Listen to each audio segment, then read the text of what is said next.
Be strong.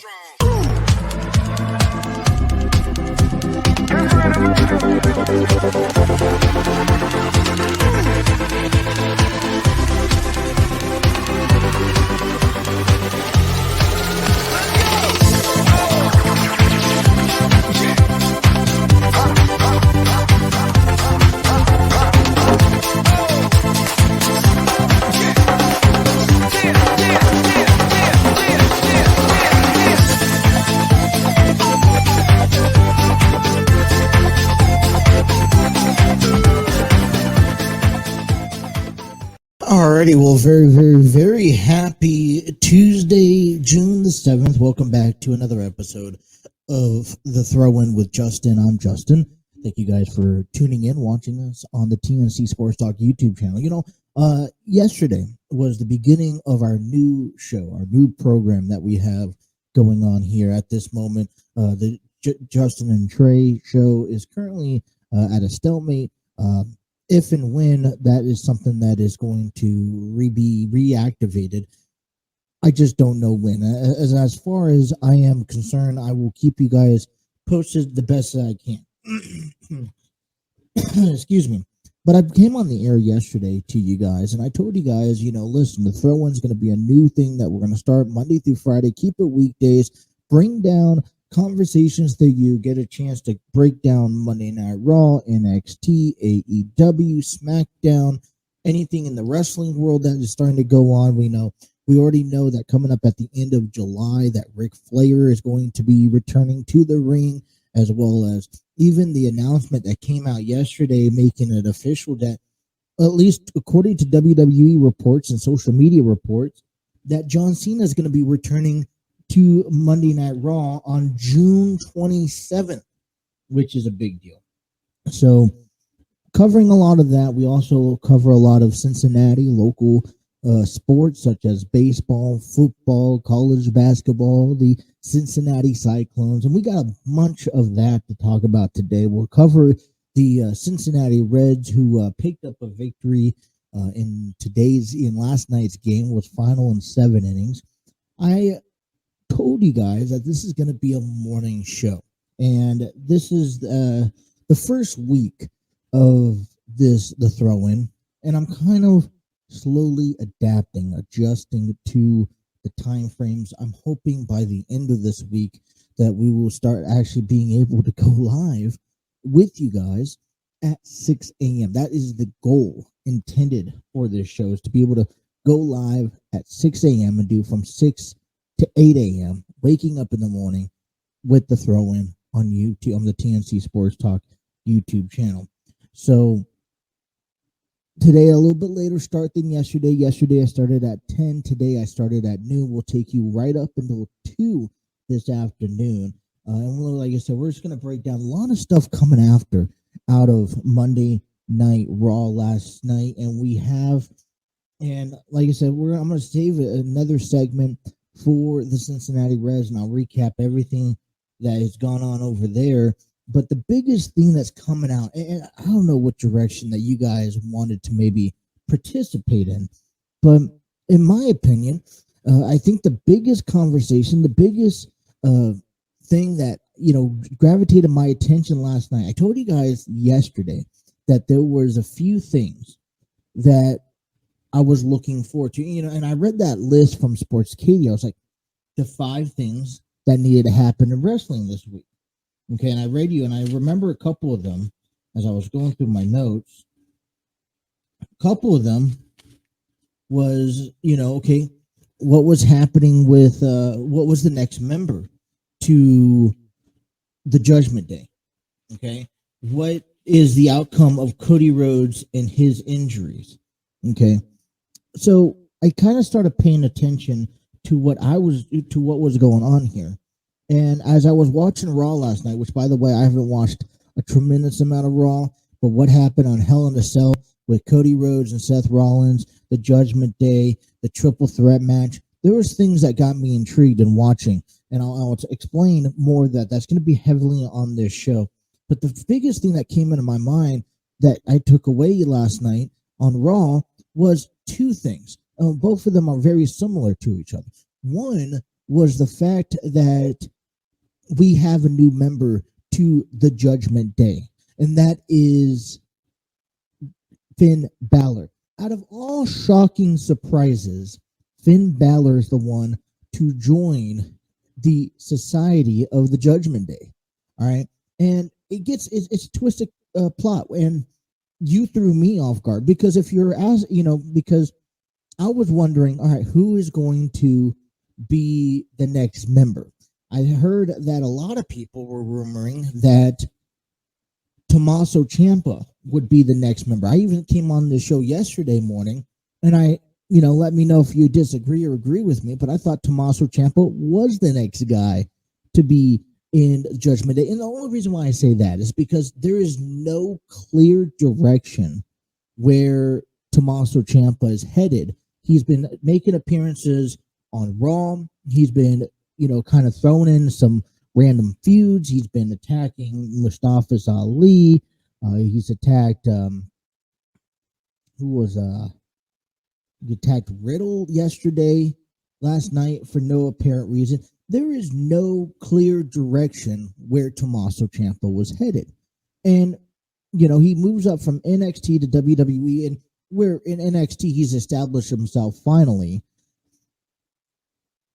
And I wonder, okay, maybe this is a position that he could be in. I would think of it. Edge, Damian Priest, Rhea Ripley, then Tommaso Ciampa. What a great fraction.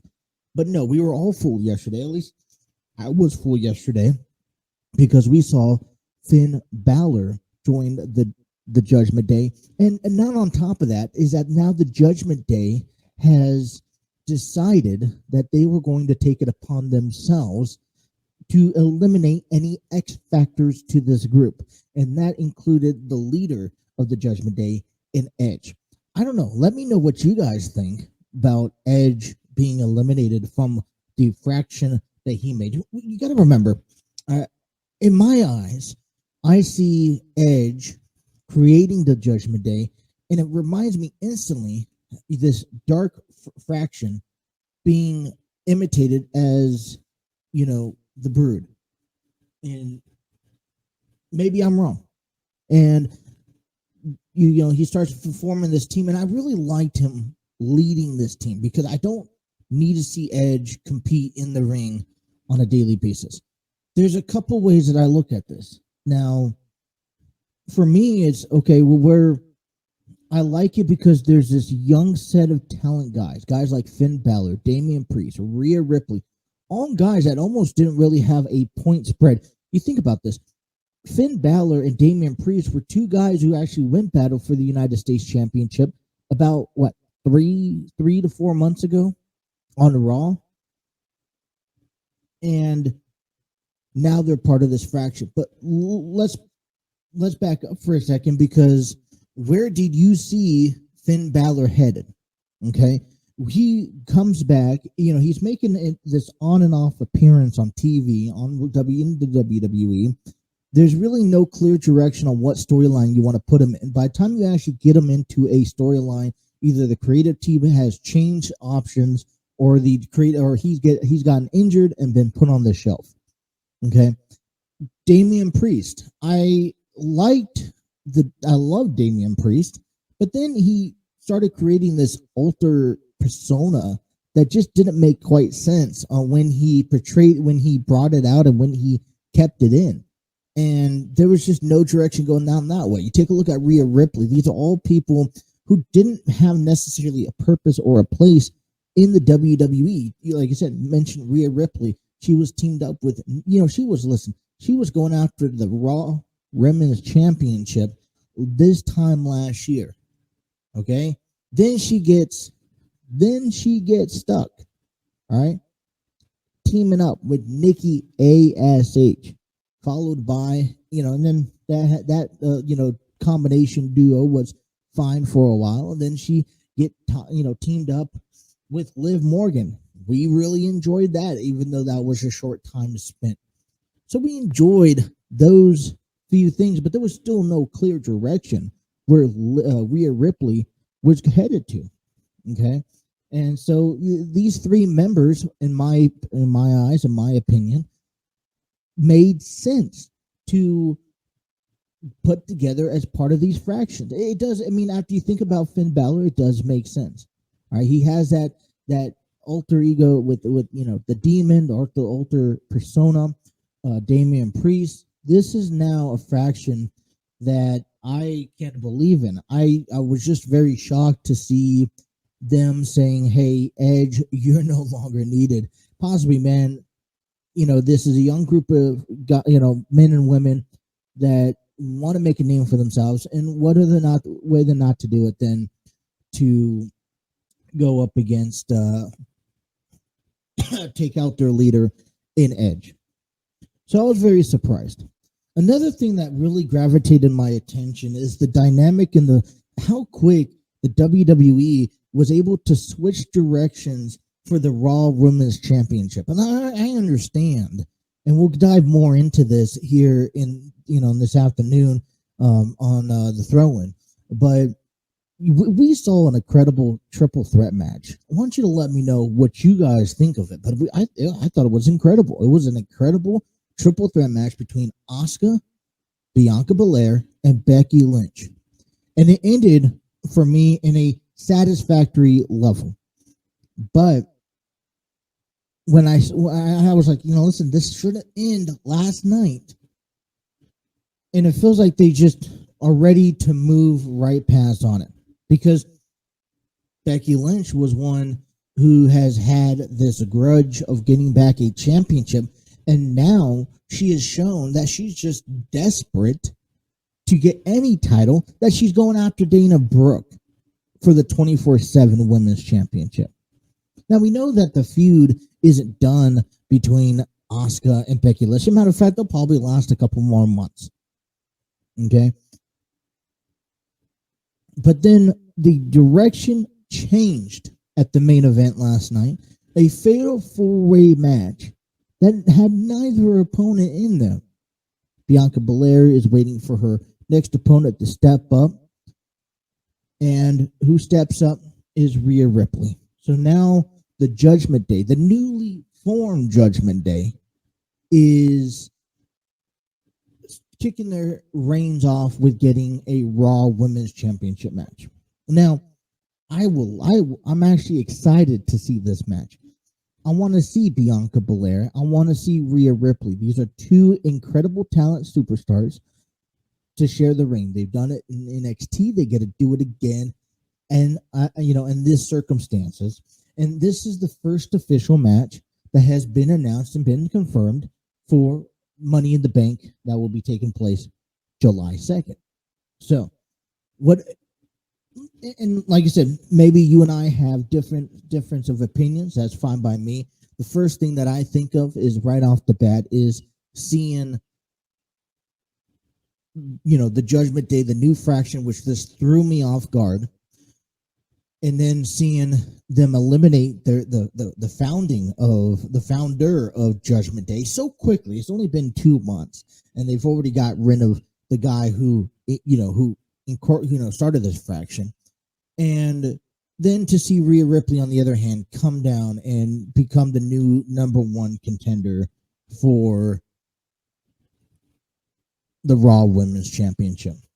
I'm excited. I like it. It's a new angle, and I guess at this time you could almost say that we are on the road to SummerSlam, WWE SummerSlam, which is still the hottest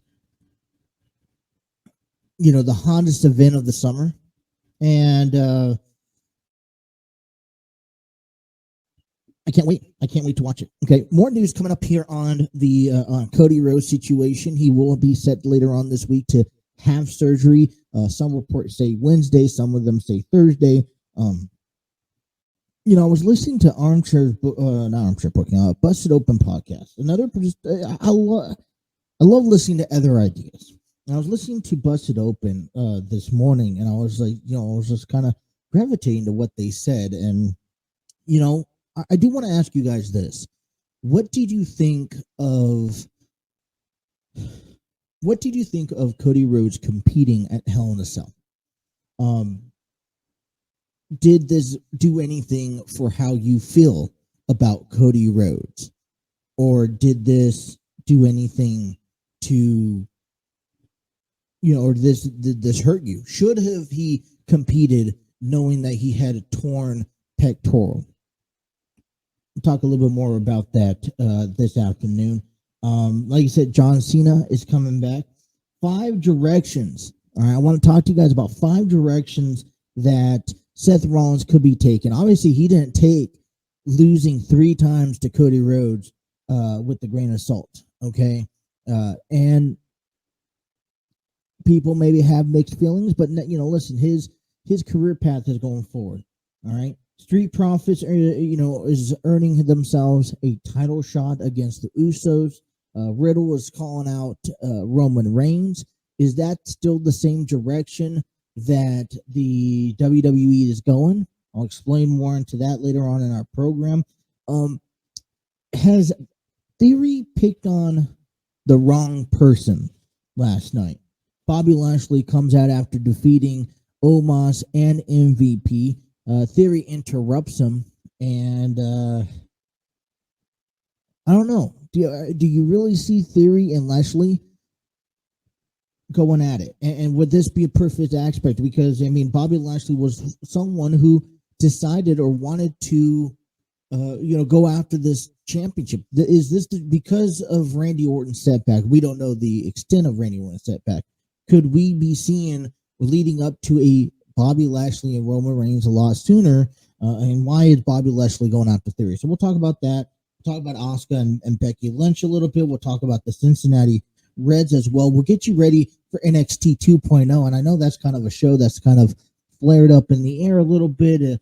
In Your House happened a couple nights ago, back on Saturday. Braun Breaker, what's next for him? So we're just getting on the way here on a Tuesday afternoon.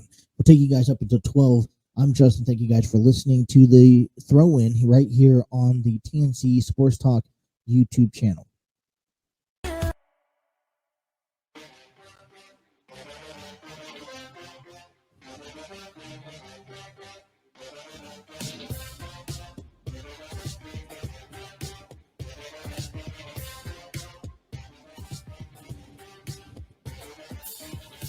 Build you up, you break me down, tear everything apart. I give you all I can, but then you go and break my heart. This ain't true love, boo. But this ain't true love, this ain't you right here, so I'm gonna leave you. Can be with someone who doesn't care. The throw-in and TNC Sports Talk is given to you by StreamYard. StreamYard Studios, proud home of the TNC Sports Talk YouTube channel. StreamYard.com is where you can create your podcast, host virtual business meetings, YouTube videos, even conduct interviews, and much more. Try out the free version at StreamYard.com. All right. The throw-in right here. Welcome back here. Just getting underway on a Tuesday. Like I said, a new show on the TNC Sports Talk YouTube channel. Just kind of finding its own legs. So bear with us. I just got ourselves up on audio streaming platforms. I made a mistake yesterday because I thought, okay, well, I did it once when I recently, a couple months ago, I started going into transfer to Spreaker, which I love Spreaker. It's if you guys are uploading, or not uploading, but if you guys if you guys are creating podcasts, audio podcasts like this is, and then you're putting it up on a platform and especially you want to start, maybe making a couple pennies here and there and getting credit for what you're posting out there for audio listeners, then Spreaker is the option to go through. It's a little bit more pricey than a lot of the other ones, but here's what I tell you the benefactor is. You can make multiple podcast shows or talk shows, whatever you want to call them, on Spreaker, upload them differently. So I have the Justin and Trey that I recently had last month, uploaded those episodes. Then I created a new one. Well, when I was creating the Justin and Trey show, I went through all the distributions and all that stuff. Well, what I forgot to do was you have to go through the distributions again on the throw-in. So The only one I know I have currently confirmed, I'm on Spreaker, I'm on Spotify, I'm also on Podcast Addict and Podchaser. Now, Sound, I can't pronounce that name. That's still pending. Deezer is pending. Castbox is pending. Amazon Music, a little bit more difficult, but I'm working on that. iHeartRadio is currently pending, but I'm waiting. That I know that's going to be updated as well. Apple Podcasts, I have to re-sign back into Apple Podcasts and re-upload it by hand. But once I get that going, that'll be up there.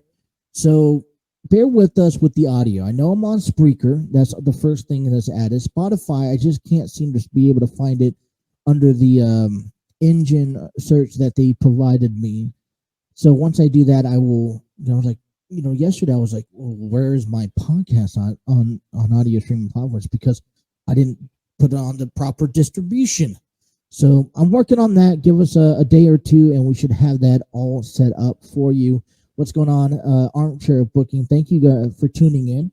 And so I was just kind of updating everyone on that. But listen, we're getting our feet wet. Like I said, by the end of the week, we should be from 6 a.m. to 8 a.m. in the morning, waking up with you guys here with the throw-in sports talk show right here. And like I said, I won't be here Friday. I got a doctor's appointment first thing in the morning, so we're going to start our weekend early as well. But the first thing I want to jump right into, you guys, I know I opened up with the Judgment Day. We'll maybe pay a revisit with that a little bit later, but we got to talk about John Cena's return, because we knew that this was coming back to a head later on this year, this month. He's celebrating 20 years of his in-ring presence. And while we're talking about celebration, okay, I can't forget to throw out there that Michael Cole is also celebrating 25 years of commentating. So I want to congratulate that, Michael Cole. That was last week. I know I'm a little late to that party, but I wanted to make sure, because I keep on forgetting to talk about that each and every time. But John Cena set the return. He's making, he's coming back after 20, to the WWE this month, possibly a SummerSlam match. A lot of rumors say that that Austin Theory will be taking on John Cena. Now, Theory currently holds that United States Championship. But here's where that twist angle starts coming into place, because last night,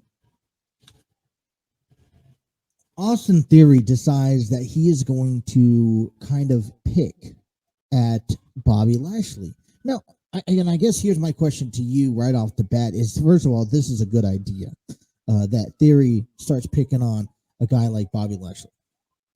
I am excited for this to happen. I'll tell you why.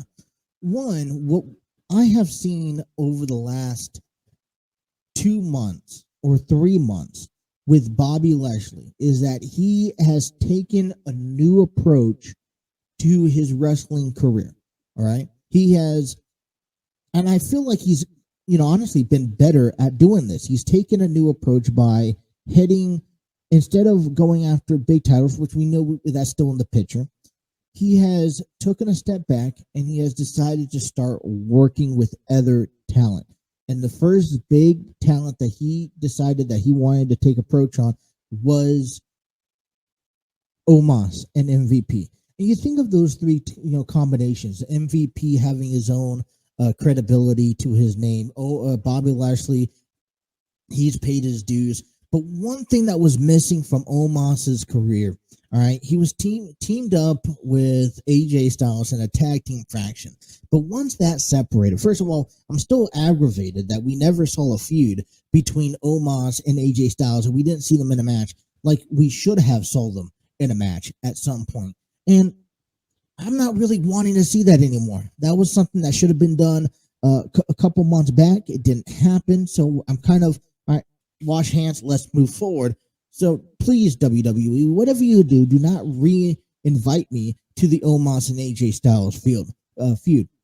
What Omos was missing was somebody that was about his size or could handle him, okay? to give him that run for his money.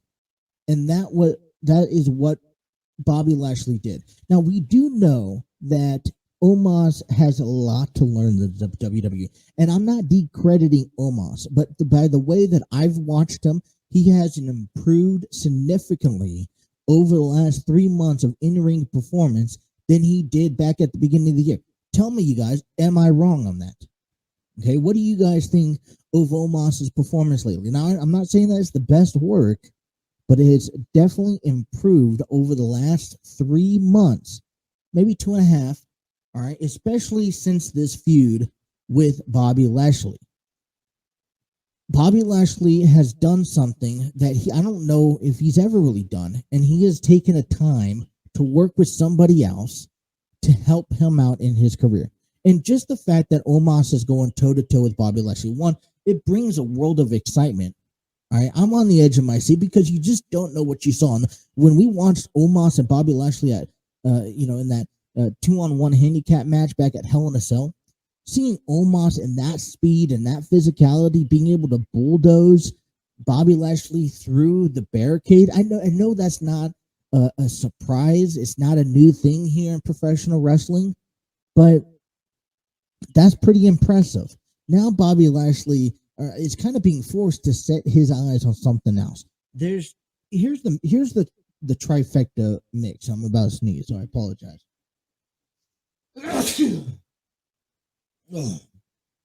Here's the trifecta mix.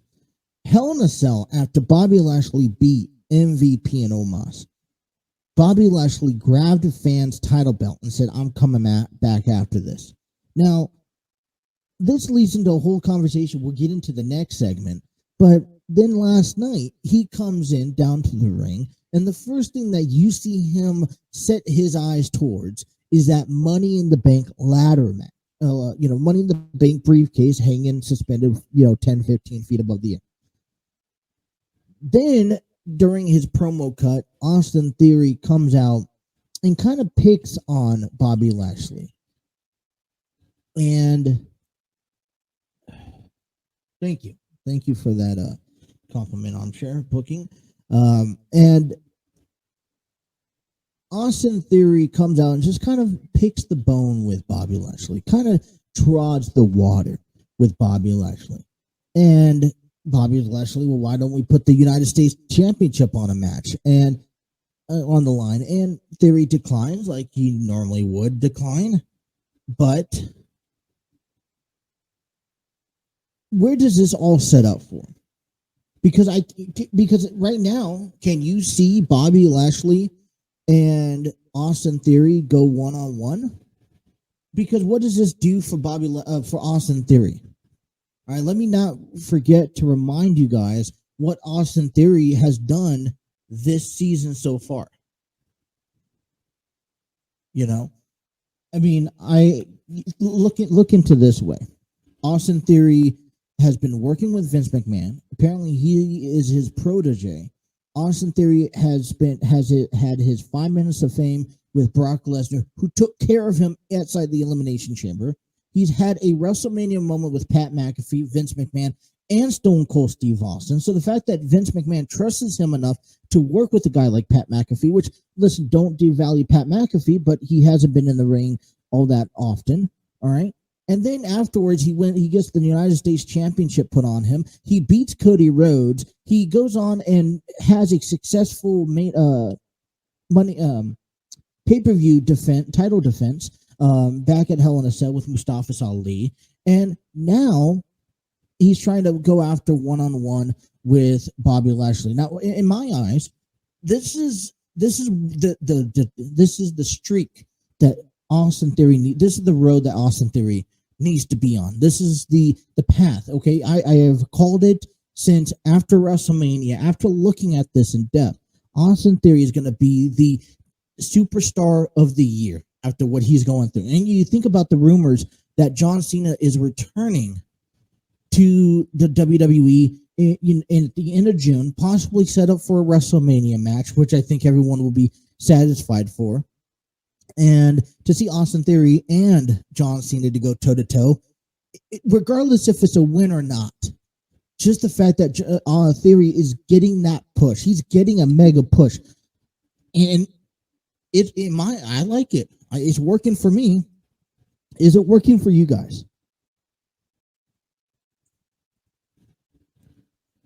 Okay. Well, let me read this from Armchair Booking here. He says WWE lately has been giving people championships, then lining up people to put them over. They are going about it backwards. Yes and no. Okay, so let me ask you this, Armchair Booking, if you're thinking about this way. Let's talk about Austin Theory for a second. Okay. Vince McMahon comes back to television for Austin Theory. All right, in belief that Austin Theory has something special. He gets put into a match he gets put inside the chamber he's getting put inside the chamber, and he spends 5 minutes, at least about 5-6 minutes, with Brock Lesnar, who, by the way, handles him with care. All right, let's back up. So Vince McMahon, one-on-one work. How many other talented superstars today that you see working with Vince McMahon?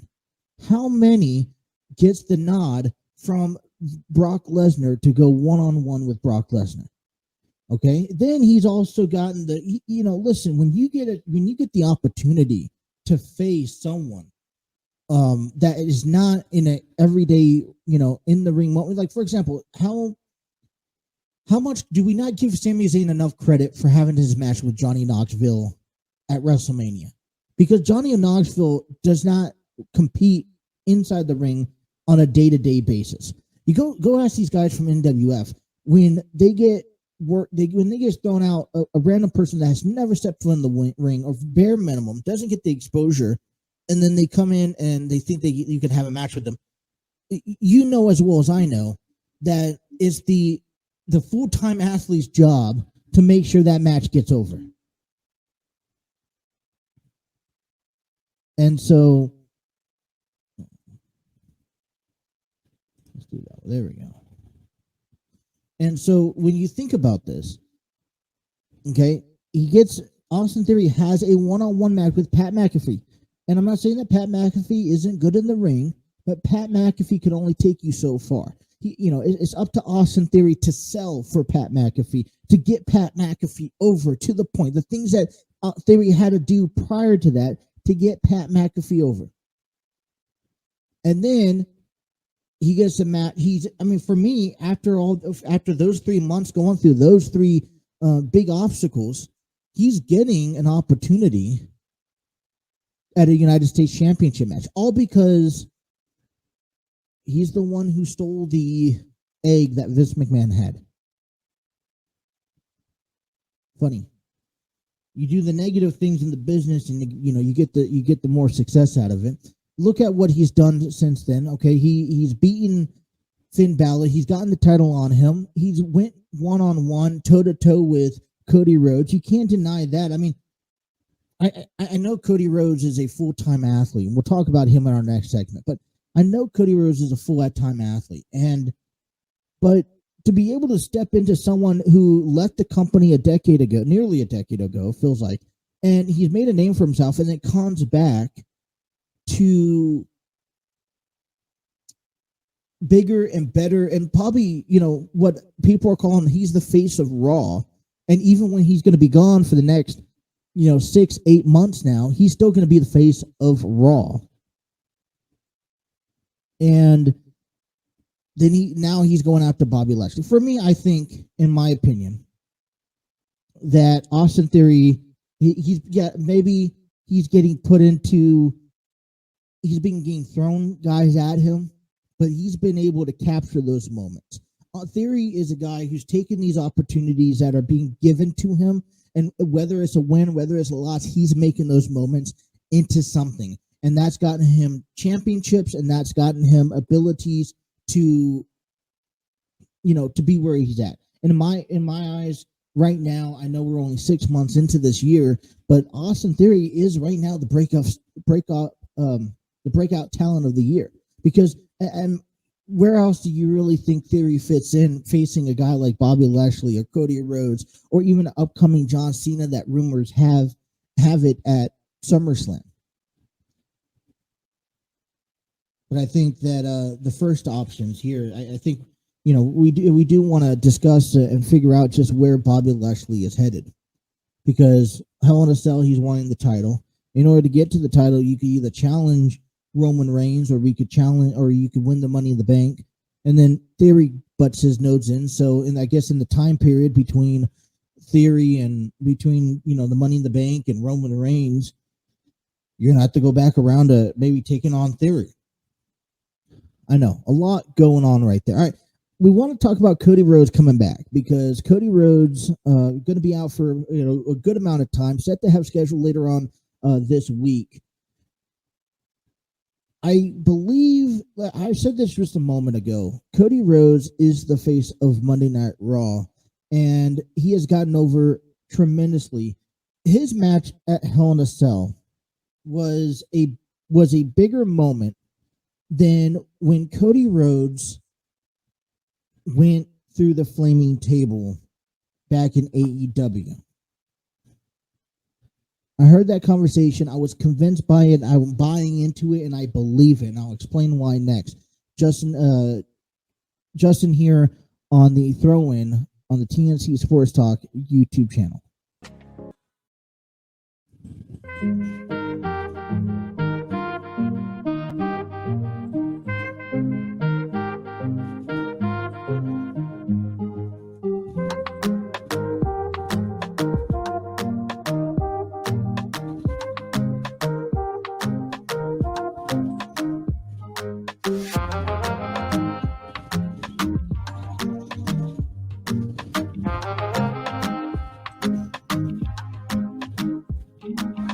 All right. TNC Sports Talk is brought to you by SeatGeek. Before you guys get your next sporting events tickets, concerts, and more, make sure you guys check out SeatGeek.com. And when you spend $50 or more on your first purchase, you guys can save 20% by using promo code TNC Sports Talk.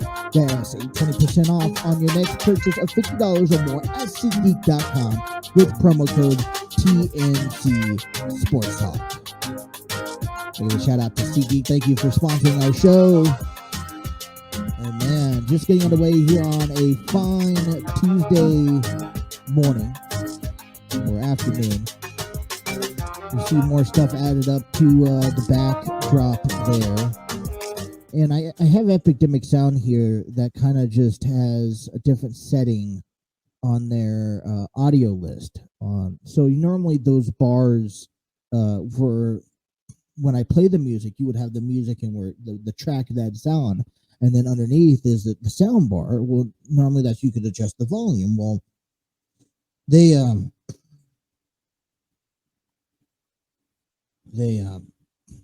it this way. You have to click on the button and come up and down. So it's a little different there. Like I said, we'll take you guys up until 2 o'clock this afternoon. I won't be here Friday due to a doctor's appointment, but we will be back tomorrow and Thursday. Don't forget, we are working on getting out here at 6 a.m. Hopefully by the end of this week, we could do from 6 to 8 a.m. Every weekday morning here. All right, so a couple big stories still coming your way here as well. Excuse me. Just trying to clean up some of my tabs. I'm going to have a couple of them floating around. There we go.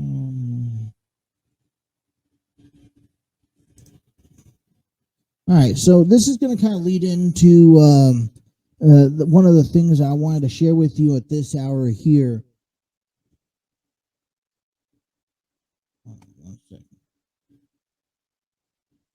All right, so Sportskeeda came out this morning with 6 things WWE stubbornly told us on Raw. Possible plans for Cody Rhodes versus Seth Rollins in 2023. 15-time champion quietly turns face after 5 years. Let's start diving into that and what do we know and not know here.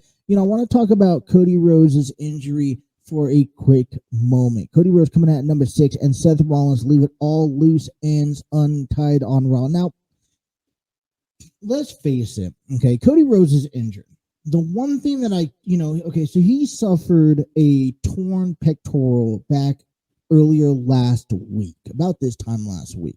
Apparently, he was in a match on Monday Night Raw last week.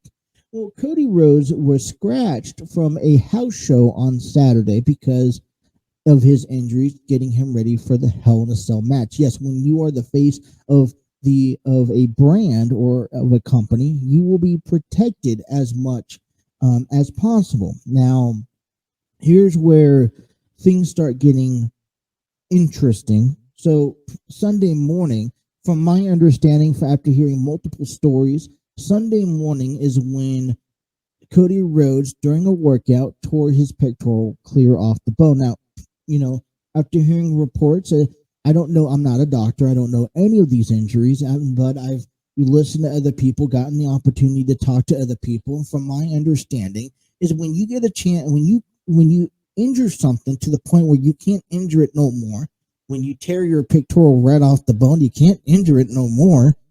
As long as you're able to tolerate the pain, then you should be fine to go. And that's what happened at Hell in a Cell. Cody Rhodes endured pain. They probably made sure he was comfortable enough, but you couldn't do any more possible damage to the pectoral muscle. And he competed. And what gets him over to the point, all right, I heard this this morning on the Busted Open podcast from Bully Ray, and it was convincing to me. I don't know how credible you think Bully Ray is, but I'm like, and I don't want to cheat my sources here, but I found it very interesting to see that he believes that how Cody Rhodes went over at Hell in a Cell compared to when him and Andrade had the flaming table incident back on AEW. Those were significant. This moment here was much greater than that moment. And I believe that this injury, and it also depends how the WWE plays this, because Cody Rhodes is set to have surgery later on this week. He's going to be out for at least, listen, John Cena had a very similar injury. He was out for 4 months. He made a quick return for the Rumble that next year. And I'm not saying that Cody Rhodes should rush it and he's not John Cena. But what I'm trying to say is that here's the perfect plan if you are WWE. And I know Cody Rhodes is thinking about this. I know a lot of other people are thinking about this. But what about, all right, injury is going to take about 6 to 8 months to heal. 6 months at earliest. Probably won't be able to start really rehabbing. It's about 3 to 4 months into it. If you don't rush things, you do the things the right way the first time. I want to see Cody Rhodes return at the Royal Rumble, which is going to be in San Antonio, Texas next year. What about those thoughts? And because here's the thing, Cody Rhodes sat there and was the only person, the only person on the banner for Hell in a Cell. There was no Seth Rollins, there was no Bobby Lashley, there was no Rhea Ripley, there was no Becky Lynch. Cody Rhodes stood alone at the promotion of Hell in a Cell. All right, he was going to be there regardless. Now, fighting through an injury that was visibly shown to the fans makes the fans get behind you, makes the fans want to cheer for you, makes the fans feel sympathy and empathy for you. When you're able to fight with an injury so big that it shows physically, and go through a match, a Hell in a Cell match that's going to be talking about for years. In my opinion, I will put this match right now in my top 5 greatest Hell in a Cell match. Maybe I'm over speaking boundaries, but we knew that Cody Rhodes was the face of Monday Night Raw. Obviously, Roman Reigns isn't there, so he can't be the face. Edge just got kicked out of Judgment Day. He can't be the face. Becky Lynch is desperately fighting for a title. She can't be a face. Cody Rhodes was the face of Monday Night Raw. So he's going to be out for 6 to 8 months. I would like to see him return in time for the Rumble match. Okay, enter in for the Rumble and get another WrestleMania match. If he's not ready by then, waiting 10 months for WrestleMania will be adequate. I think if you rush him anytime sooner, I don't think it would work for his story that he's trying to tell. But here's what WWE needs to do at the same time. They need to make sure that the fans does not forget about Cody Rhodes and what he has gone through over the last 2 months and the 3 matches that he's been through with Seth Rollins. You can't let the fans forget. So if that means that Seth Rollins over the next 6 months has to say something once in a while and bring up the Rhodes family just to keep the fans invested and to remember about him, whether it's the WWE, and I don't think they'll do this anymore, but take the travel with Cody Rhodes and every little step that Cody Rhodes makes during his recovery process, because last night that statement that he made was the beginning of his recovery process and that story that has been told. And if you want to sell this right and you want the go home victory for this, you follow Cody Rhodes and you tell that story, the ups, the downs, the struggles, show images and videos of the surgery and his rehabilitation process. Okay, if the WWE, okay, Cody Rhodes is, I think, he's one of the most overt person right now in the WWE. He is bigger and better than, he's the biggest. Okay, this was one thing the WWE was missing. Roman Reigns right now, I guess you could consider the biggest heel, the biggest loser with the bloodline. Although he's so hated, he's loved also.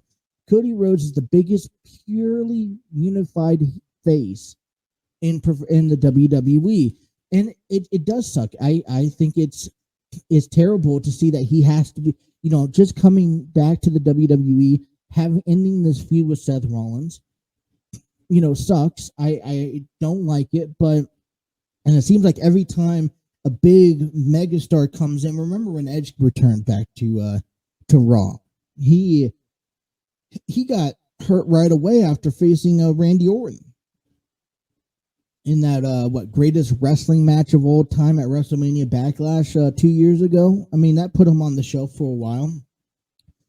But Cody Rhodes is going to heal. I say you let him come back at the Royal Rumble. I'm already right now projecting the Royal Rumble. You know what?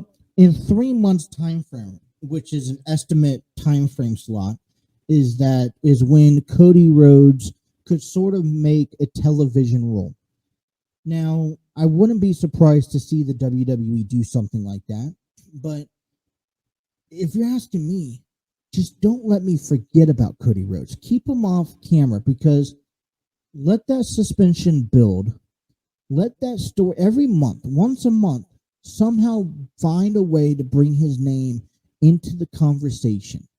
Give us an update. Have Seth Rollins come out and say something, or remind people that he's the one who put Cody Rhodes up on the show, because we know the feud isn't done. Okay? And then here's that picture perfect moment, if you're asking me.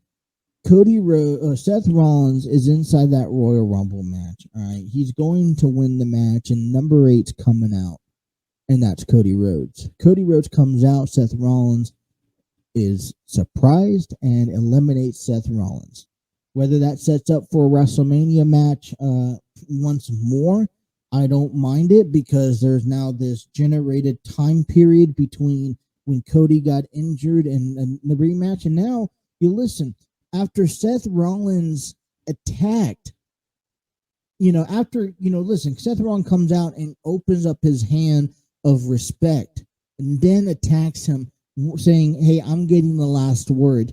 you know that Cody Rhodes needs to come back and fire back at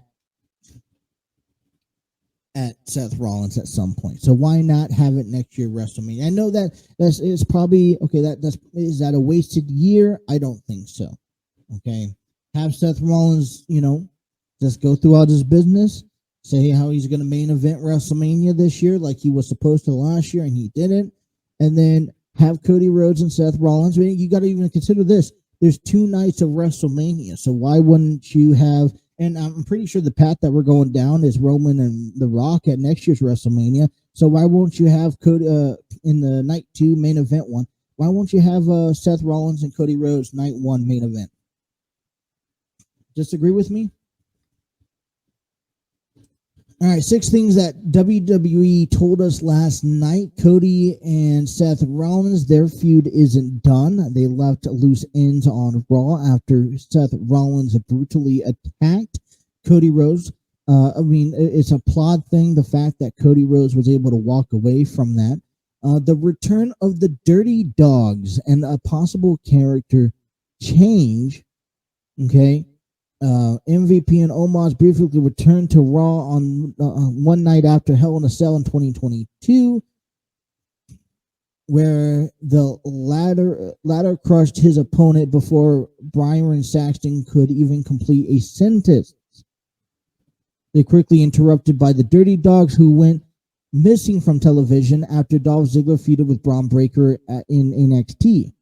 The Dirty Dogs were interviewed, and MVP was furious at what happened. Ziggler super kicked MVP with a subtle face, turned that happened for the 15-time champion and even Robert Roode. Okay, so we saw the Dirty Dogs last night make a return. I like seeing refreshed people. Listen, the Street Profits are the next hurdle for the Usos as they beat the Usos last night, trying to claim their spot, getting a chance at the Unified Tag Team Championships. Theory takes a bold step in his pursuit of greatness, going after Bobby Lashley. He gets kicked out of the ring. I thought that was a little hilarious here. Roman versus Riddle still seems to be a plan. I know that there was a lot of plans we'll get into hour number 2 about, with the plan that Roman Reigns was his opponent's next 3 opponents leading into the Clash of the Castle. Riddle still seems to be one of those guys that could be his next upcoming opponent at Money in the Bank. Also, the Judgment Day makes a big shakeup after introducing Finn Balor as a new member and annihilating Edge. So those are your top 6 things to get away from the WWE on Monday Night Raw last night. We're going to take a break here on the throw-in, and when we come back, we're going to kind of change the topics a little bit. I want to the Reds picked up a victory. They are set to square away again later on tonight at 6:40 against the Arizona Diamondbacks in game number 2. Hour number 2 coming up here on the TNC Sports Talk YouTube channel. Thank you for watching.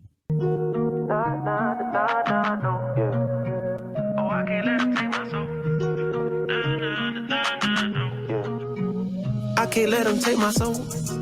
Nah, nah, nah, nah, no. Oh, I can't let them take my soul. Nah, nah, nah, nah, no. See, we was cool right before he hit your fist, but he hit the fan when I got him down at the bench. When I took a break, I had to leave and go get cleansed. God forgive me for all my sins. I can't say these, cause my last name ain't Kent. Cooking on the stove, that's the way he paid the rent. Working on the pole, that's the way she pays the wish. All right, TNC Sports Talk is proud to be giving you the throw-in with Justin. 5 days a week, weekdays, working on getting ourselves from 6 to 8 a.m. in the morning. Hour number 2 of the throw-in begins. Thank you guys for tuning in. You guys can listen to us on all audio streaming platforms. Give us a few days as I'm working on building all that stuff up still yet. But before we get started with other sports, we'll come back and make a back wrap around with the Monday Night Raw, also NXT 2.0. But I want to give congratulations out to local Cincinnati high school players. Mason High School left-handed pitcher Brendan Garula and Cincinnati Hills Christian Academy outfielder Jack Vogel. Jack Vogel, and I apologize if I butcher that name. Know me. Were named State Baseball Players of the Year on Monday. Garula, the Division One Player of the Year, and is it Vogel, the Division Three Player of the Year, are University of Cincinnati baseball signees. Both of them tied for the University of Cincinnati, the University of Cincinnati. The Ohio High School Baseball Coaches Association made an announcement about the all-state teams on its website. CHCA coach Tony Schultz was named the Division III State Coach of the Year. Garula has helped to lead the Comets to the Division I state tournament this week in Akron. The Comets 24-7-4 play Grove City 25-7 in a Division I state semifinal at 1 p.m. on Friday at Kennel Park in Akron. The state final is scheduled for 4 p.m. Saturday at Kennel Park. Garula has a 9-0 record in 61 and a third inning pitched this season. According to the Greater Miami Conference website, he has 99 strikeouts and a 1.027 earned run average. He threw a perfect game against the Western Brown in May during the sectional tournament. The lefty is hitting .365 with 9 doubles, 3 home runs, and 16 runs batted in, and 11 stolen bases, according to the GMC statistics. Okay, Garula made a comment on Monday afternoon. He says, "I don't think it's really clicked in yet. All right, just how hard work has been paying off. I'm blessed to have my team around me and give me this opportunity and get me seen by the whole state." Vogel helped CHCA 25-2 reach Division III regional semifinals this spring. He hit 593 with 11 doubles, 10 triples, 5 home runs, and 28 runs batted in prior to the regional tournament. He hit a home run in the regional semifinals. So I want to once again congratulate both Brendan Garula and Jack Vogel for being named Ohio's Baseball Players of the Year. Congratulations to them. Local wise here, I brought that up. I love seeing young kids, man, just having the success. I feel like sports is only going to get better and better. And when you have players just representing the state overall, doing tremendous things. I mean, I know it's only high school baseball, but 593 as a batting average, you're doing something right. And you listen, University of Cincinnati should be very pleased. I'm hoping, can't wait to be following their stories as they move along in their college days here. All right, going around here in the world of sports as well. Arizona Diamondbacks came into town beginning a 3-game series last night against the Cincinnati Reds. All right, the Reds in Arizona only went 7 innings because of rain delay effects. But listen, Hunter Green just looked dominant. He pitched 7 innings, 1 hit, no runs, no walks, with 8 strikeouts, striking out 17 batters setting down 17 batters in a row. The Reds picked up a victory last night, shutting out the Reds in a 7-inning game. Final score 7-0. The Reds put up 12 hits. Brandon Drury, a long shot back to right field in the first inning, kind of just set the tone for the Reds. He went 2 for 4, 2 runs, a home run, and an RBI.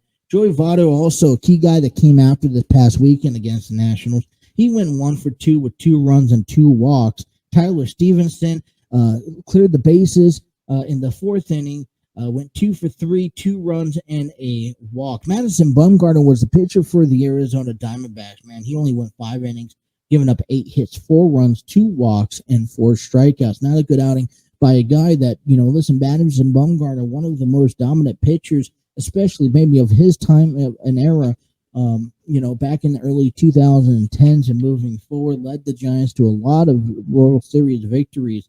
But I mean, just not a good outing.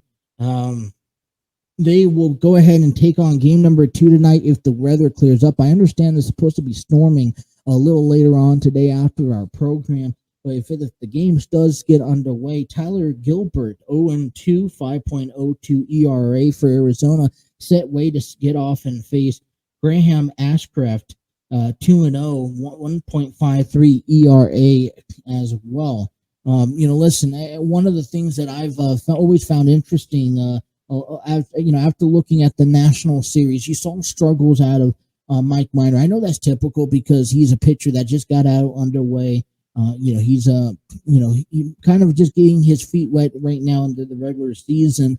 But then also guys like Tyler Malley, you kind of expect a little bit more from him, and even Luis Castillo. I mean, Luis Castillo came into the season. I know he was on the DL to begin with, but I mean, he's a guy who really, I think, around the starting rotation, people look up to. People look up to Luis Castillo and Mike Minor as two of your veteran guys, especially when you're Vladimir Gutierrez, who was put on the 15-day DL back on Sunday. Nick Lodolu, who's also on the IL. Tyler Malley still looking up to those type of players. You need the consistency out of a guy like Mike Minor and Luis Castillo to help these younger guys kind of build confidence and get their outings. The fact that, Hunter Green and Ashcraft, both kind of just making the way and kind of picking up the pieces. I mean, what a significant thing that came out of last night's game was, and it has nothing to do with the Reds, it was the fact that the rain took part in the 7th inning while Hunter Green not only had a good outing. So Hunter Green goes 7 innings, giving up no runs, only 1 hit. Great outing from him. What really helped the Reds, though, was the fact they didn't have to go to the bullpen last night because the game was called after 7 innings. Now, I mean, here's another question that you would ask was, would the Reds put Green out in the 8th or 9th as he continued to perform well? I don't quite know. See, the first hit, the only hit from the Diamondbacks last night came in the early innings. So I don't know if this, Hunter Green would have been out there, the complete game. Now, I think if you're a pitcher that could go 7 innings, then no matter what happens, you will be, it would be sad, it would be good enough, for a pitcher or two to get out there and get some work in. But I really think that this bullpen needed a night off, and this is what the Reds ordered. Now, listen, this is a great win. They fell short 1-3 in a 4-game series against the Washington Nationals over the weekend. But I mean, hopefully this win here, the shutout win, can kind of spark a little emphasis because because I think at the end of the series you're supposed to see Mike Minor back again, kicking off the series, and then you're also supposed to see Tyler Malley. From my understanding, Luis Castillo is going to kick off the series on the weekend, over the weekend here. So good starts, good outings. I love to see the bats fly, and I love to be able to see guys be capitalized. When one of my biggest things, and maybe this is because I'm a San Diego native and the Padres always did this on our end, but being able to see guys complete ball games and score runs in scoring positions, when one of the biggest trouble the Padres had for the longest time, and I think a lot of teams share this same struggle, is being able to have runners in scoring position. And when I say that, I mean on second and on third base with one or no outs and not being able to score them in. You can't have a guy on third base with no outs and not be able to score him in. So being able to capitalize on those moments, those opportunities, definitely exciting, definitely promising stuff to watch. Okay. Other stuff going on. I talked about the coming out in baseball still. All right. The Tampa Bay Rays. All right. Some players are just not all on the same page. I know this is kind of a little older. I don't know what you guys think. I'll tell you my opinion here in a second. You guys might have mixed thoughts about it. Tampa Bay Rays wore rainbow insignias on their caps and jerseys on Saturday. 5 players chose not to participate. Reported from Julia Aguilar. All right. So Tampa Bay Rays had a ball game on Saturday, and to support, I had it right here. Okay, some things were missing in the top of the ninth inning on Saturdays at Tropicana Field in St. Petersburg, Florida. The Tampa Bay Rays used two relief pitchers in that inning, the left-handers Brooks Riley and Jalen Beeks, who wore jerseys without a patch on their right sleeve. This is an article by Tyler Kapner that was posted back yesterday. Okay, this was not a malfunctional error or an equipment manager's mistake. The patch was the Rays' starburst emblem, rendered in rainbow colors like the TB logo on their team's cap. As part of the team's Pride Night promotion, Riley and Beeks and a few others teammates chose to wear their caps and jerseys without the rainbow accents. Credit the Rays for trying. They are one of three teams, along with the San Francisco Giants and the Los Angeles Dodgers, to incorporate Pride Night symbolism onto their uniforms. But while the Giants and the Dodgers had full participation, the Rays didn't. The Tampa Bay Times listed 5 players. The other 3 pitchers, Jason Adam, Jeffrey Springs, and Ryan Thompson, did not play in the Rays' 3-2 loss Saturday to the Chicago White Sox, among those who did not wear the rainbow insignias. The team selected Adam, the 30-year-old right-hander, to explain the player's decision. Now, I'm going to tell you this. I personally believe that it should be your choice, especially when it comes down to those decisions. Like I said, a lot of people may think that I'm wrong in this. He goes on to say a lot of it comes down to faith, to like a faith-based decision. He said also it's a hard decision because ultimately we all said what we want is them to know that we are all are welcomed and loved here. But when we put on our what we put on our bodies, I think a lot of guys decide that it's just a lifestyle that maybe, not that they look down on anybody or think differently, it's just maybe we don't want to encourage it if we believe in Jesus, who's encouraged us to live a lifestyle that we would abstain from that behavior. A lot of people, a lot of particulars would probably envy these 5 ball players from Tampa Bay. But you know what? At this point, I'm at the point, there's a difference. All right. It's one thing to wear patches on your uniforms because one of the organization requires it, and 2, it's paying their paychecks. The Pride Nation does not pay these ball players paychecks. This is This is what individual franchises decide to do, which I'm completely in support of. I enjoy being able to see that type of stuff become publicly. But among these individual players, I don't think that any harassment. And the thing is, the Tampa Bay Rays are not like, oh well, we're not gonna play you, we're not gonna pay you, we're not gonna hire you anymore, we're gonna fire you. No, that's not the case. MLB is not going to sit there, or you're suspended because you didn't participate. No, but I know that there's people out there that's going to give these people some hatred because they wouldn't want to participate. And it's not saying that they don't support it, they don't encourage it, they just don't want to participate.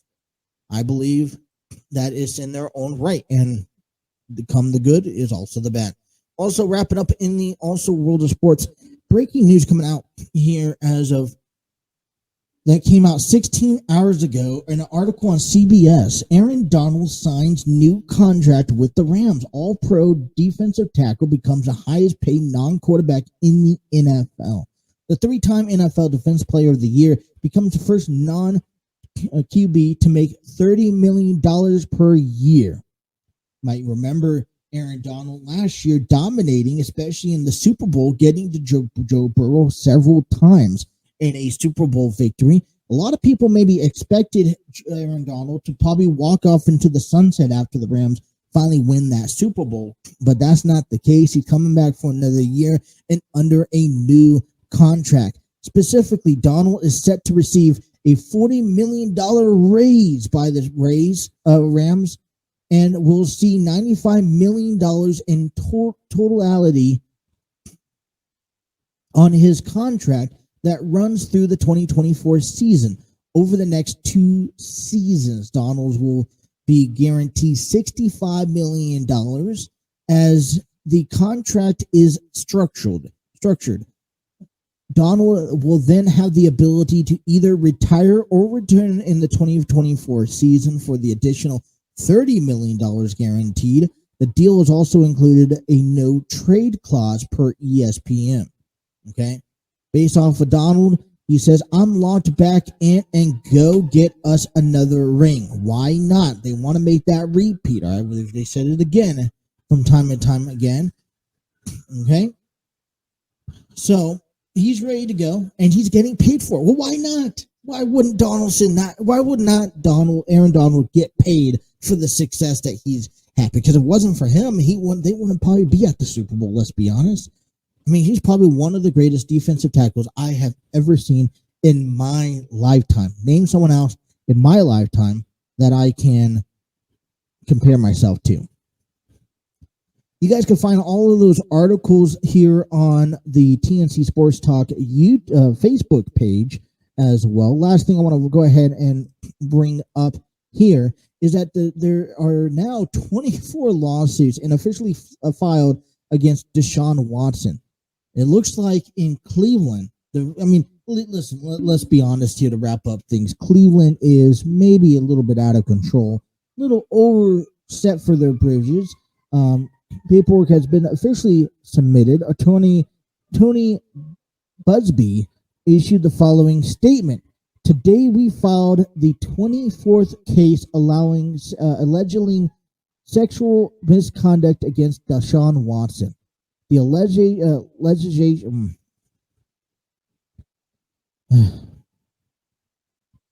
allegations that were made in the new case were strikingly similar to those made by many of the other victims. Lost in the media frenzy surrounding Deshaun Watson is that these are 24 strong, encouraging women who, despite ridicule,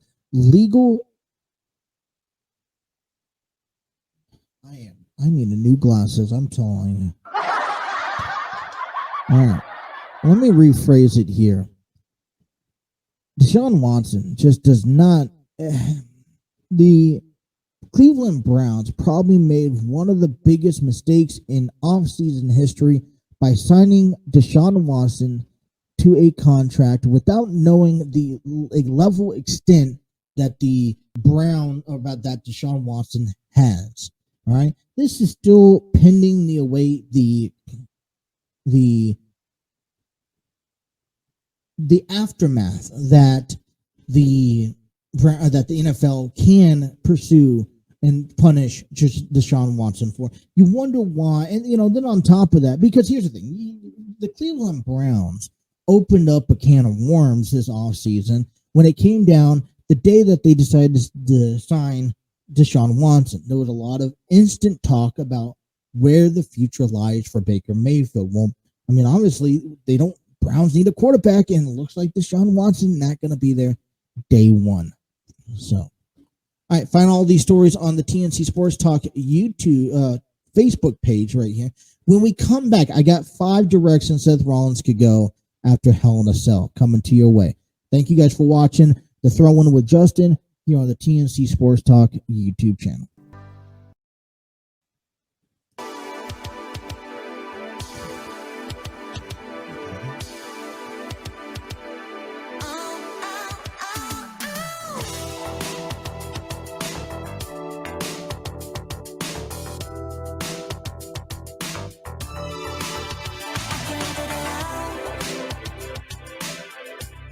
So addicted, yeah.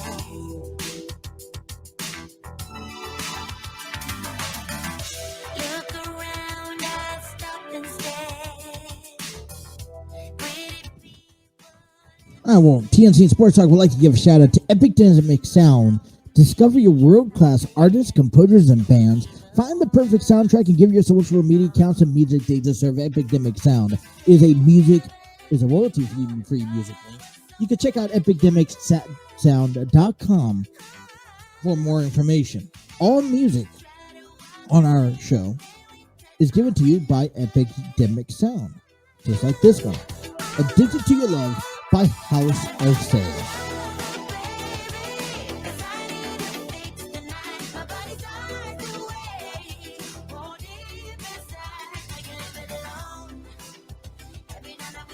Entire soundtrack given to you thanks to Epic Dynamic Sound. Thank you, Epic Dynamic Sound, providing a royalty-free music link at a reasonable, affordable price. The throw-in here continues, taking guys up into high noon here as we are approaching midst of a Tuesday. A storm is still awaiting us. The Cincinnati Reds set to do battle here in a couple hours if the rain doesn't end it. And I'm gonna listen, that rain came down pretty heavily last night.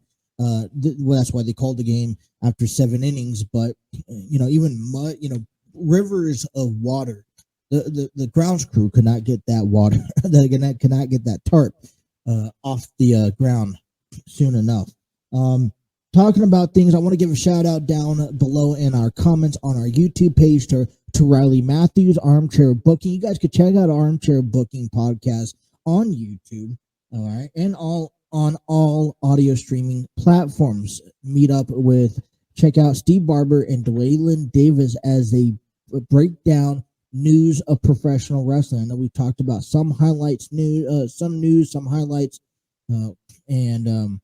listen, we kind of feed off of each other a little bit. We still, ever since we've met them, from day one, I want to say it was back in December last year, I believe, towards the end of the year, we met them and they became, just an instant communication thought, throwing ideas off of each other. I listen to them, they listen to us. Steve loves listening to our show, tunes us in while he's at work, and just thank you for being a valid, loyal listener to us. Like I said, we love to just go back and forth, give each other shout outs. Also, Riley Matthews, who received the Women's Rookie of the Year back at Revolution Rising. She had a match with Savannah Sweet back at Bone Crushers this past Friday that I went out to. Took a couple of people out, and it was just a blast. Kind of embedded their fans, created their fan base with NWF, and now we're going out to other events. For example, coming up here, and just a couple ones that I'm aware of. June 18th is going to be in Ludlow, Kentucky. Followed by July 9th will be in Covington, Kentucky. So if you guys are in the local area, you guys want to support local professional wrestling, check out NWF, Roger Ruffin and Chris Harris. What a fantastic job. Just very encouraging, very supportive. They take you in, they treat you like family, they never give up on you. NWF is the place to go. If you guys are in the local area, I recommend you guys checking them out. Talking about a little bit of AEW, Thunder Rosa's auction off her Double or Nothing gear. Thought this was a pretty good, very special moment. But she to support the Uvalde victims that took place a while back. So if you guys find Double or Nothing gear for Thunder Rosa, or want to send her away, go check out her page. All right. Couple of things I came across, a story down here, 5 directions coming from Sportscadia. 5 directions of Seth Rollins after Hell in a Cell. Now, what we saw last night, before I get to this list, what we saw last night, or what we have seen so far from Seth Rollins, is Seth Rollins he desperately needed a WrestleMania match. Vince McMahon gave him one. Cody Rhodes beated him. He asked for a rematch. Started getting personal, started picking on Cody Rhodes. And he got his rematch at WrestleMania Backlash and lost. Now listen, I understand when you give when you have to face an unknown opponent and you're not given that fair share opportunity, especially at the grandest stage of them all, why wouldn't you want to get a rematch with a guy, especially a guy like Seth Rollins or with Cody Rhodes, who you think is 10 times better?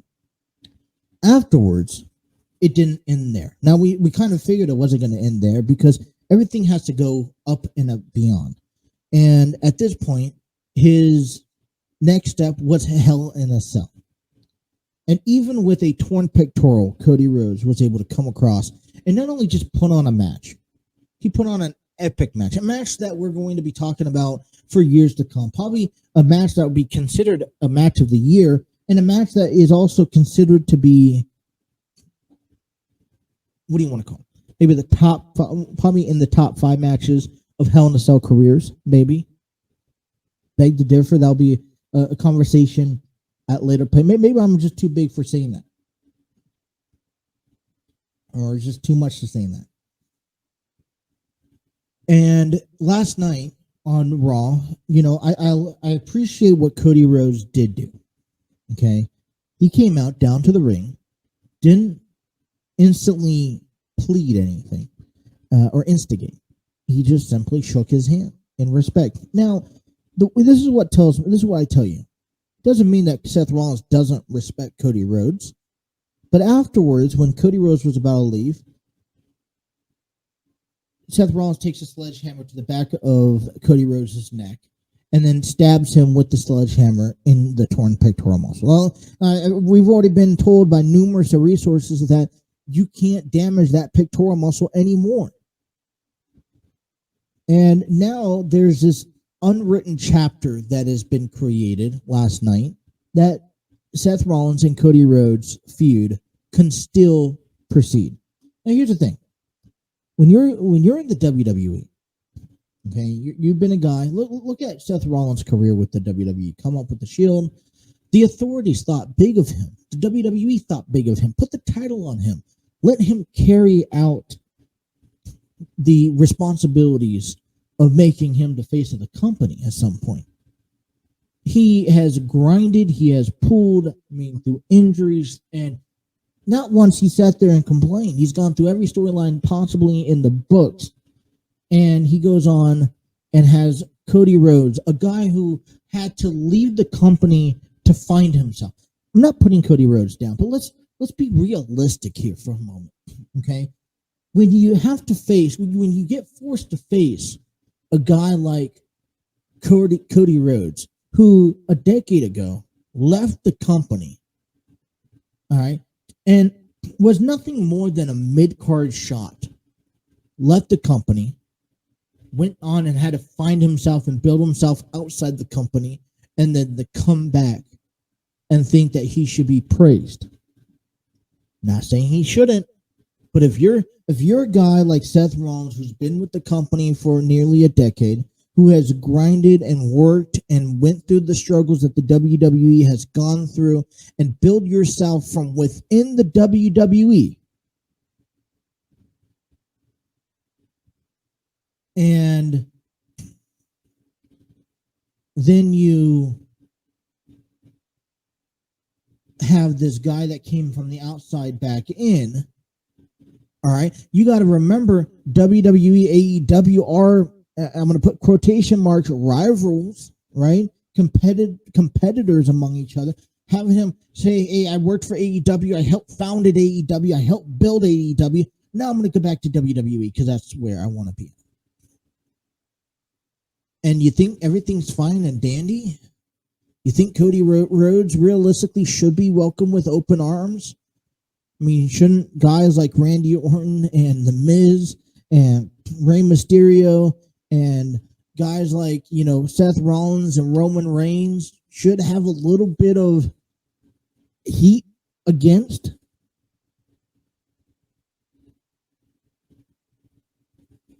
Cody Rhodes for returning and thinking that what place is he in? I'm not denying that Cody Rhodes is in a position or in a place that he deserves to be in. He is the face of Monday Night Raw. He is a big entity. Okay, and this is a huge break that the WWE is given.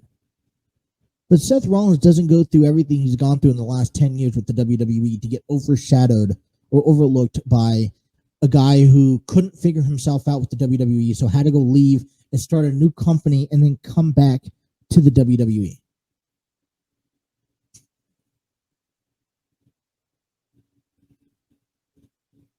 I'm waiting for thoughts. Anyone disagree? Going once, going twice? Good. So Seth Rollins has to find a way to move forward. All right. Obviously, Cody Rhodes, and I think this is a good thing too. Cody Rhodes is in a different position for. Okay, I feel like this chapter, this 3-month chapter, 2-month chapter, 3 matches, 0 for 3. This should now be something that is. This is one novel. Another novel is going to be written at a later date. Especially now with Cody Rhodes being injured, he's going to probably be gone for the rest of the year. Okay, what is next for Seth freaking Rollins in this sense? Well, let's put note to fact here. All right, let's give you 5 options that you could choose from here. Coming in at number 5, according to Sportscadia, Seth Rollins could be feuding with AJ Styles. Well, we just saw Finn Balor. Okay, Finn Balor became, after facing the Judgment Day and losing, I guess the best option for Finn Balor, if he can't beat them, join them, right? Well, Finn Balor joined the Judgment Day, kicked out Edge, which like I said, shocking twist. I thought everyone was calling for Tommaso Ciampa. I even believe WWE at some point in this past week or two called for Tommaso Ciampa, feuding with AJ Styles. Now, here's a question for you. Now, although, after what we saw last night, could we see not only feuding with AJ Styles, but what about teaming up with AJ Styles? Because I know AJ Styles is not done with the Judgment Day. I know Liv Morgan is not done with the Judgment Day. Could we see Seth Rollins join AJ Styles? And you're talking about this next thing, too. Coming in at number 4, joining the Judgment Day.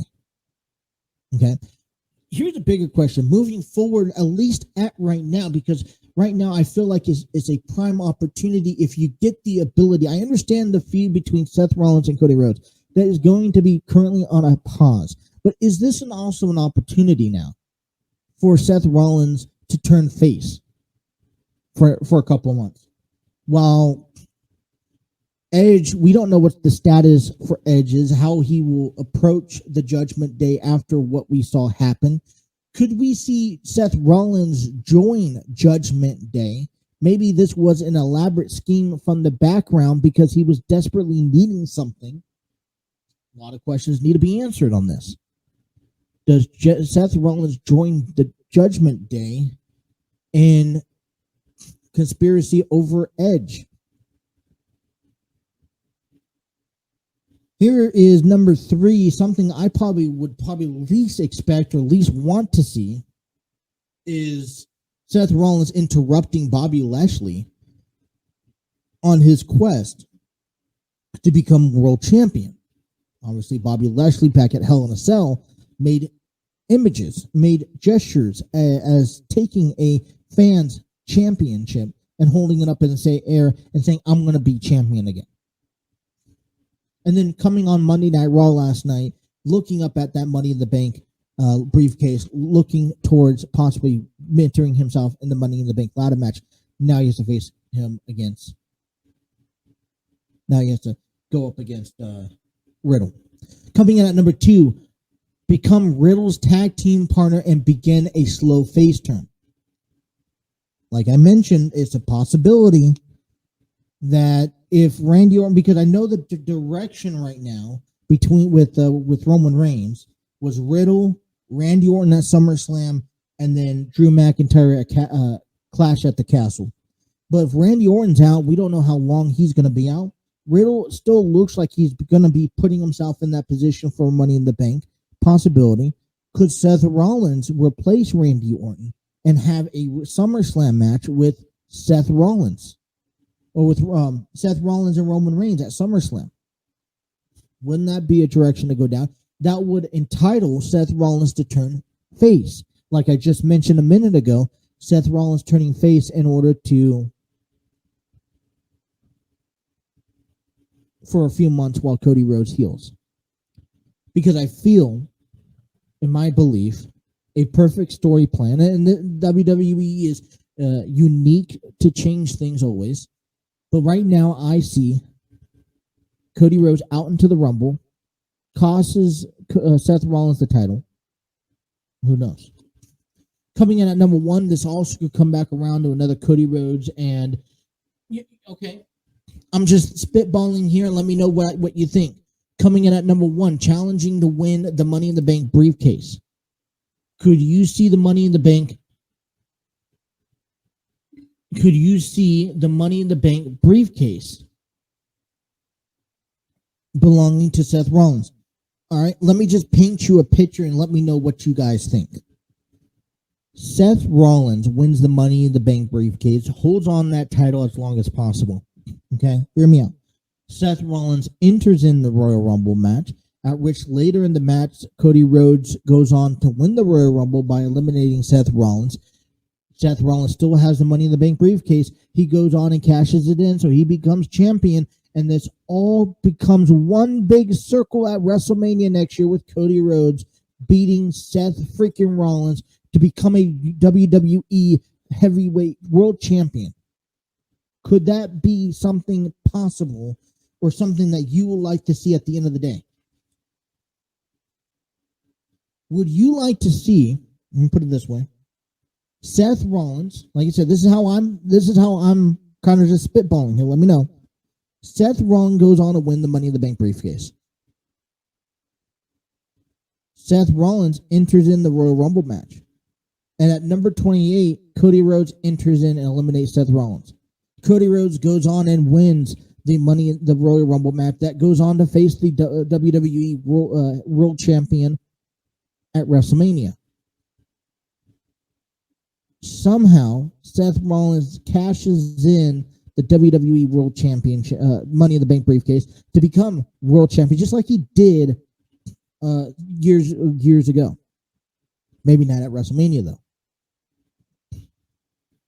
And then Cody Rhodes and Seth Rollins finishes off a feud, or at least and starts this other chapter where Cody Rhodes and Seth Rollins goes one-on-one for that title.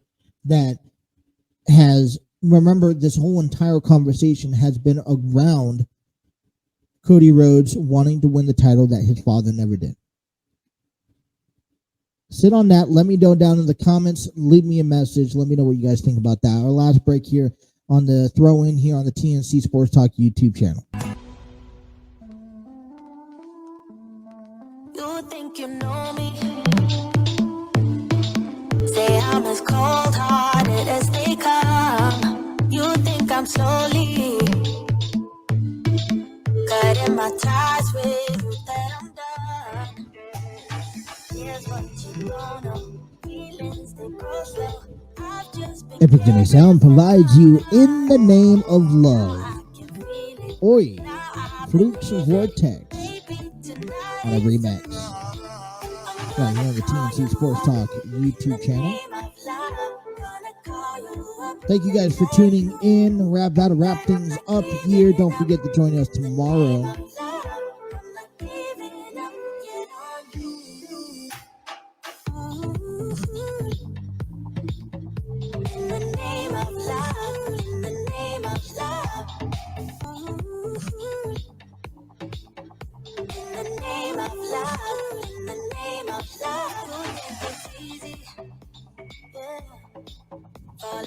Alright. It is a Tuesday, and you know what that means. That means NXT 2.0 is right here upon us. And we don't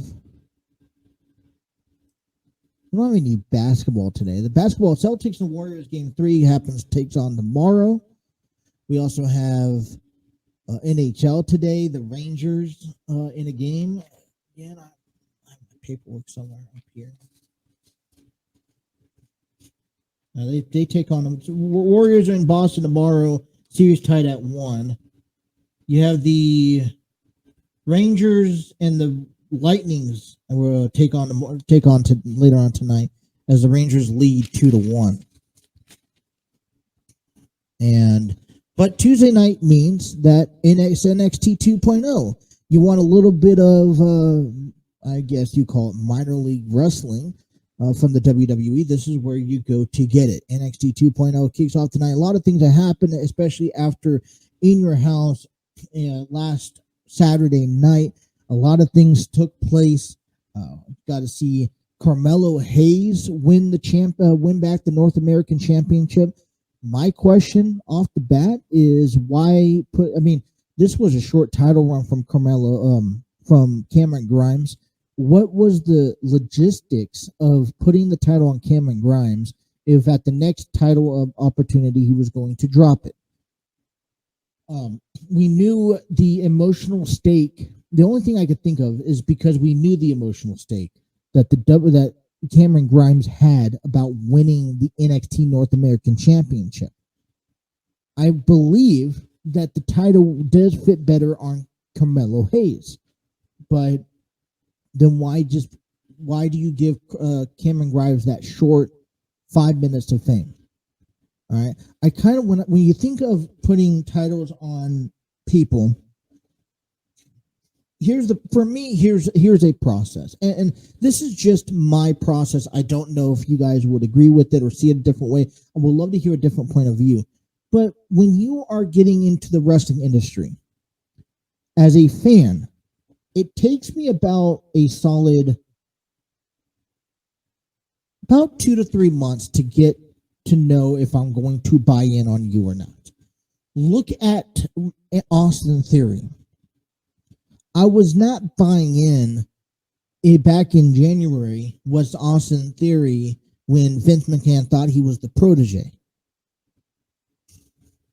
But then by the time WrestleMania came, and as soon as he beat and had that moment with Vince McMahon and Pat McAfee and Stone Cold Steve Austin, I bought in to Austin Theory.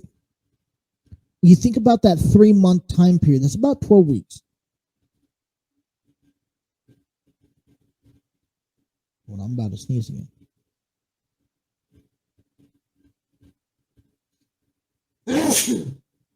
Excuse me. So I want you to think about that for a second. How long does it take, for one, if you know you're going to buy into a title, to a person or not in professional wrestling? How long does it take for a person to develop the next step is, once you can know if you're going to buy in or sell, is to find out if he's championship worthy. And there's a lot more to it. You don't just get to throw the title on you and say, all right, you got to walk around as the champion. You have to earn it. And the way you have to earn it is by going through and representing, being the face of by honestly. Oh, you want to, okay. Rollins wouldn't join Judgment Day unless he was the leader. Hey, I have a question for you.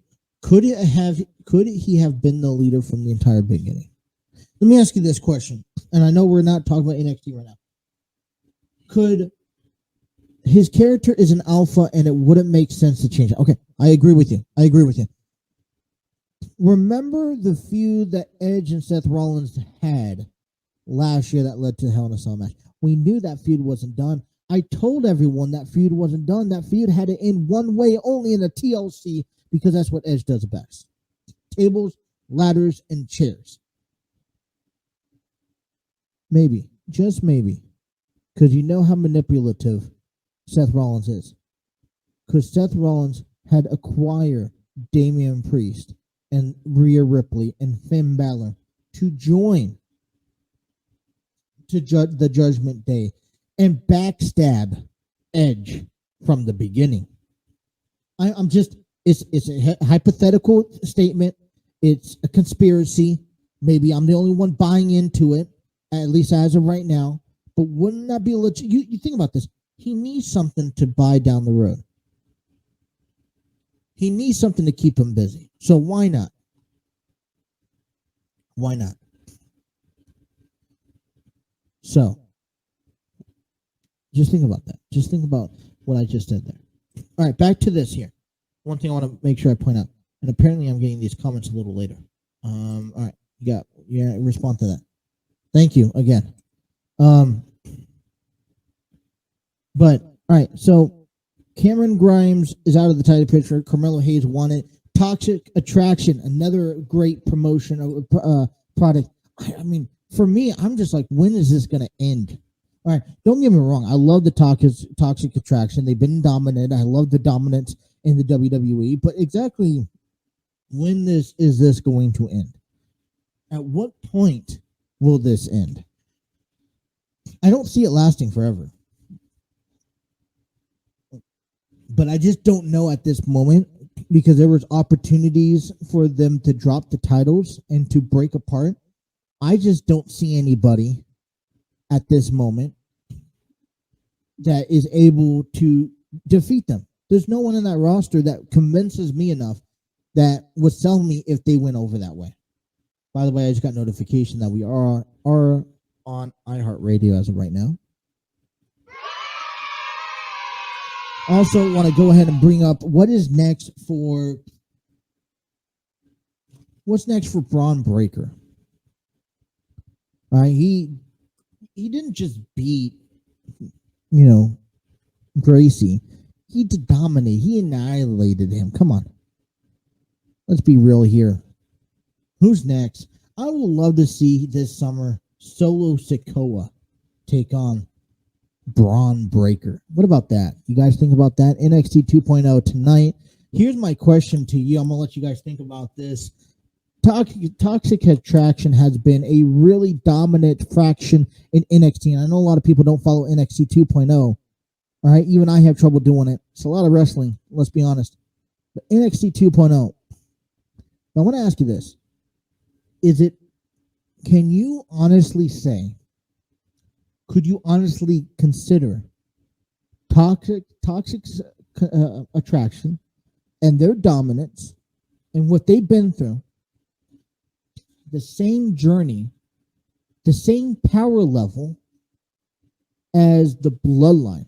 Think about it. The only thing that separates the Bloodline and Toxic Attraction, they all got titles. All right, all three women have as much titles as other titles that they need is to go on to the WWE and get those titles. Other than that, they got the tag team titles and they got the women's NXT Women's Championship. What else can they possibly grab? They're sitting at the top of the level. And I know that the level doesn't include 24, 40, 50 men or other opponents. But could you consider Mandy Rose and Toxic Attraction being at the same level as the Bloodline in the success and the dominance of their respected division or shows that they've held? I can.